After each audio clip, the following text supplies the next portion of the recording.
Yeah, I agree. Sometimes these are called capstone courses, sort of the final, the stone in the whatever. So that's the metaphor. Yeah, so I think it's good to have capstone courses. And I think math for a math major, I think a math history course is a really good capstone course if it's taught, in my opinion, the right way. I mean, you could there there are many math history courses that only cover the Babylonians and the Egyptians, right? It's just ancient stuff. And they do 15 weeks of, writing numbers the way the Babylonians did and doing their arithmetic and stuff.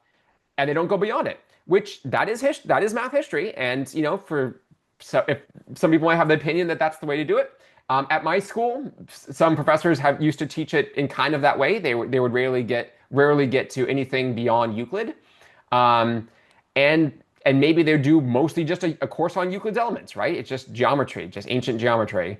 Uh, um, so that's one way to do it. If that's the course, I don't think it's a good capstone course, right? It could be done at any point, and it doesn't really. Again, it's not a summary of the degree up to one's math degree up to that point.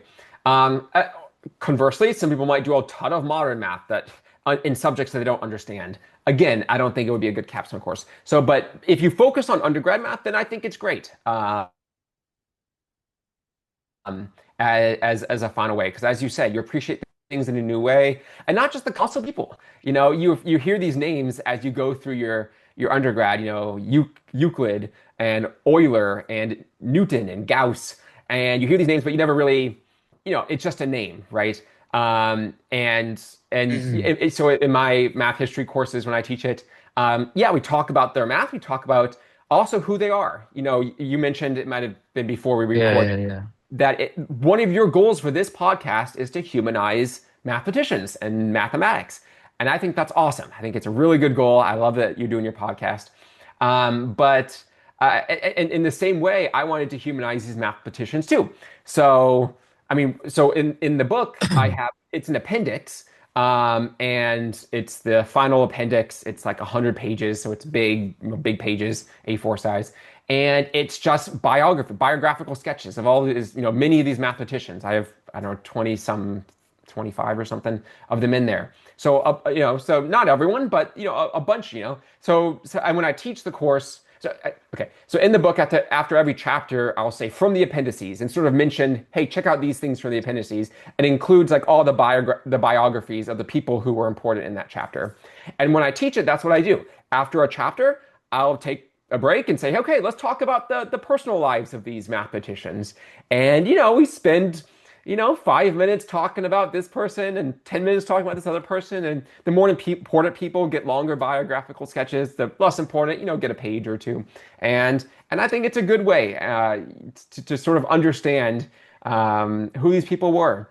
And I think it really, yeah, it provides a human side to math. And I can already tell that you have these same inclinations. But yeah, it provides a human side to math that I never had when I was an undergrad, but I would have loved it. So yeah, I hope more people can experience that. Yes. Are there any particular examples you're thinking of? Because I have a ton. But when you were writing the textbook, learning about Mhm. a mathematician, their story, perhaps some of their quirks, or who they were as people, were you thinking of these in mind when you were talking about this stuff right now? Yeah, let's see here. Who had the best? So Newton's story is very interesting. Um, so he's obviously really a great mathematician. Um, he grew up in this small farming community, and by the time he was born, his dad had died. So between conception and birth, Right. Yeah, yeah, in yeah. that, and he was born prematurely. The doctor didn't even know if he would survive. They said he was so small he could fit in some sort of cup. I don't forget the name of it. So he was very small. People didn't know he survived. His mom was a teenager still. So his mom was giving birth as a teenage widow, which is quite the situation to find herself in. Um, and she didn't have means to support herself and her kids, her child. So she quickly remarried to a man much older than her. Part of the And much conditions of the richer. what's that? Much And richer. much That's right. more wealthier. Yeah. Exactly. So, and one of the conditions of the marriage is that this older guy didn't want Isaac to be there. So Oh. Isaac went to live with his grandparents, who also didn't particularly want him. They took him in, but they almost treated him as like kind of like an orphan in his own grandparents' house. So he's like an orphan with his grandparents while his mom is still alive, but she lives 10 miles down the road. Not easy to go 10 miles. So it's this really weird situation where he was like constantly alone, at school, not many friends, and throughout his whole life, he like lived a life as like this hermit researcher. He went to Cambridge. Why did he go to Cambridge? Because he was a terrible farmer. Thank God for humanity. He was a terrible farmer. So back in those days, today, like you're the smart kid, right? You go to school. But back in those days, it's the kids who weren't good for anything that went to school, or people whose parents were so wealthy and educated that they just wanted their kids to have that experience, so they sent them off to school. So he went to school at Cambridge, which wasn't the Cambridge of today. It was, Newton made it the Cambridge. Was one of the people who made it the Cambridge of today. It was, a school, a nearby school, and and uh, and there were three classes of students based off of how much money you were contributing to tuition, basically. And he was the lowest class. His parents could contribute almost nothing, so uh, he had to wait on the other students. He had to like serve them their meals and stuff, and he had to do custodial stuff around the school. So he was again like in another class of student, and eventually became obviously the Newton we all know. But he rarely worked with other people. He didn't like it. He would prove amazing things and tell nobody. Keep him in his drawer. And 20 years later, someone would ask, "Hey, do you know why the planets move in ellipses?"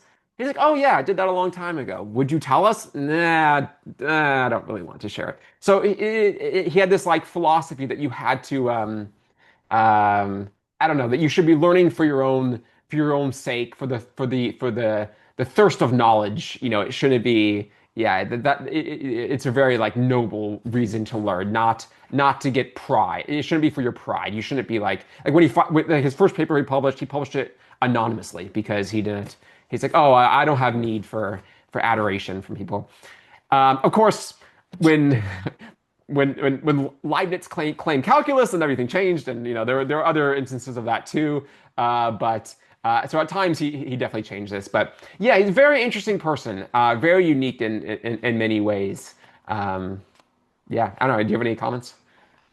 Yeah. So I was really surprised by the pride comment, or that you said that he believed that, pursuing knowledge for the sake of knowledge, not doing it for Uh, because of ego, or doing it because you feel it yeah. makes you better than other people. Because I suppose most people who look over Newton's history, and by look over, I mean like look over from the top, they don't go in deep into it.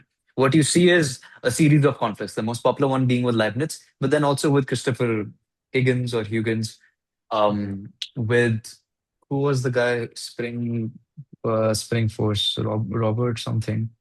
Another Hook. person, yes, Robert Hooke. Yeah. Then there was another conflict with someone else about the discovery of some other formula. Light. Um, He had a big thing about light and prisms. yeah, yeah. I think that was Christopher Huygens. Oh, Like Hugyens. That's the yeah, surname, I Huygens. think. Yeah. Yeah. Um, and then Leibniz, the spat with Leibniz. Um, and then there was a backhanded letter written to a mathematician who, oh, this was Leibniz as well, I think. Leibniz sent Newton a letter. Look, I found this cool power series or something, and I Yeah. proved something using the power series. And then Newton was like, "Oh, thank you for telling me something I already know. I know five different ways of doing this same thing." Yeah. Or Yeah. almost big. So it's interesting to know that he had the pride thing that you mentioned. I never really knew that. Yeah. And it's weird. Not everyone's like that. Leibniz, for example, was very eager to share what he'd done. That's just who he was. I mean, Newton, as himself as a person, didn't want conflict, right? He avoided conflict as much as he could. It led to more conflict in the end, but nevertheless, that was his natural inclination. Leibniz was the opposite. He was sharing everything. He would prove something, he'd publish it. the first paper on calculus was from Leibniz. That's where the controversy begins. Even though Newton probably did much of it first, he didn't publish it first. Leibniz published it first. So it caused this whole thing. And Leibniz, I mean, math was like one of 12 things he did. He did a lot of things. Newton Yeah, did yeah, a yeah. number of things too, in sciences and philosophy and stuff. But like Leibniz was doing And everything. alchemy. Alchemy, oh yeah, that's the main thing. And no one knew about it until he died. I mean, no one knew nearly the extent of it. I mean, they knew 1% maybe of everything. So, yeah, but Leibniz is a totally different person. Since we're talking about that, do you know Marin Mersenne? So Marin No. Mersenne, yeah, so he's another interesting, you asked about interesting people whose bios I Mhm. learned about. So Marin Mersenne is this, Could you he, spell their name? Mersenne. Mm-hmm. N-N-E. Yeah, Mersenne. You know Oh, Mersenne this is primes? Like, French. I see. Yeah, yeah, yeah, yeah. Oh, yeah. Please continue. yeah. So um, I love him. He's great. So he was a monk. He was not a professional mathematician. I mean, I guess you could, I don't know, but he was a monk. So he had a day job and Family something. profession was being a monk. Yeah, yeah, yeah. Professional monk also sounds strange. And back in these days, right? So he was born 1588, died 1648. In this time, you know, publishing obviously wasn't what it is today. There were some academic societies where people like in Paris would get together, or Right. there'd be one in Oslo or something. So there'd be groups of people who would be talking and writing letters and stuff. But it was very focused, right? And then you would get a book would get translated and moved around a little bit, but it was very localized. Mersenne is this amazing person. He loved math, and he would take to writing to mathematicians all across Europe, and maybe even a little bit beyond Europe, but certainly all over Europe. Um, they let's see. For example, here are some people who he wrote to: René Descartes, Blaise Pascal, Johannes Kepler, Pierre de Fermat, Christian Huygens, uh, Evren, I forgot to say his first name, Torricelli, John Wallace, Cavalieri, Robal, Descartes, Galilei, Thomas Harriot, Claude Meydorj, Jean Pell, Michelangelo Ricci, Henry Moore, Johannes Marcus Marci. Anyways, a lot of people, these 18 contributors of math came from 9 countries and would have no occasion to meet or correspond with each other or any of the others on this list. But as it happens, they all have a mutual friend who facilitated a continent-wide collaborative network of scholars. The mutual friend was this monk named Marin Mersenne. In fact, these 18 represent a small percentage of the hundreds of correspondence Mersenne maintained, spanning at least 11 present-day countries, including France, Spain, England, Germany, Holland, Belgium, Czechoslovakia, Poland, Italy, Egypt, and Turkey. It'll be on Europe too. So all these people from all over the place were writing to Mersenne. He would reply, and he would say, "Hey, this other person from thousand miles away has this other interesting thing that you might be Hmm. interested in. Hey, I learned about this other." So he was like a bee spreading the pollen, except he was still, and the flowers would be going back and forth. It was very strange. The metaphors is losing, but yeah. So it's this very very interesting person. He was in Paris. He wrote in Latin mostly. Um, Thomas Hobbes said, quote, "There is more in Mersenne than in all the universities together," end quote. Just a very nice quote. He's a very, very interesting person. Kind of reminds me of Paul Erdős, or perhaps even modern day YouTube. The way that you can post one lecture and just reach, even if you reach 500 people, that's an entire math cohort at uh, your university. Yeah. So, and like 20 times the size of mine. So, even Paul Erdős is famous for having many collaborators. Your advisor was a long-time collaborator. Uh-huh. So, very interesting. Yeah, I love the collaborators in math history. I mean, Newton's fascinating in how much he valued being alone. It was fascinating to learn about. Um, but but the collaborators, I love the collaborators. They're like you mentioned Erdős. I mean, Erdős was, Mersenne stayed in place and wrote to everyone. Erdős never stayed in place. He was constantly pinging between continents, and back when air travel was not what it is today. I mean, he was just constantly moving around the world, talking to people, giving lectures, and then just researching 16, 18 hours a day. Um, yeah, it's Yeah, very, just very living and breathing interesting. math. Yeah, I mean, it was, Yeah. yeah, it's for the love of the game, right? I mean, that's why he did it. He loved math. He loved doing math with others. Um, and and he was in a situation very unique, right? I mean, if he weren't as talented as he was, he probably wouldn't be able to just show up at Princeton and be like, "Hey, I'm going to be here for 2 weeks. Someone take care of me."